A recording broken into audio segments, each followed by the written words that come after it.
In the heart of Africa, where the sun carved gold upon the hills, there lay the mystical village of Obu Kasota, and towering above all men both in strength and spirit was the giant fetish priest, Ogartar, a man feared, revered, and whispered about in every corner of the land. He was known as the spiritual bear that never lost a battle, great warrior. The son of the hunter Fonciamo Ofonta, he calls upon the spirits again. Ogatar, husband of 7 wives and master of more concubines than the moon could count, was a man whose power stretched far beyond fleshly desire. He protected his people with the might of a lion and conquered his enemies.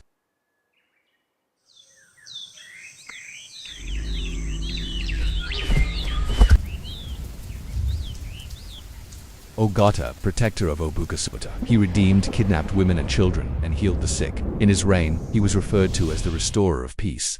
But even giants carry flaws. Ogatar's weakness, known in whispers, was his love of women, and his greatest danger lay not in spear or sorcery, but in temptation.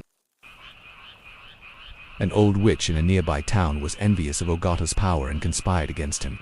She lured one of her beautiful daughters to seduce the warrior into taking eggs, a forbidden food declared during childbirth. Florinatha Plaramantha seduced the warrior with her beauty into eating the forbidden. His spirit faltered, desire battled destiny, a mighty warrior had fallen.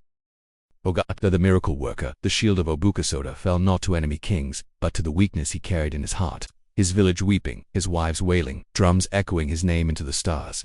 Here comes the younger brother of the warrior, Ofanio, ready to assume the position of his brother to take revenge. The night Ogatar fell, the land trembled. The winds refused to rest until morning.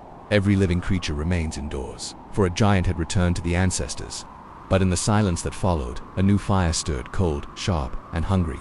Ofanio, younger but taller than Ogatar with much less experience, enters the forest. His chest rises and falls with quiet fury. His hands hover over Ogatar's staff, ready for answers to dozens of questions. The young warrior seemed not ready, for power gained in grief, his power too hard to hold.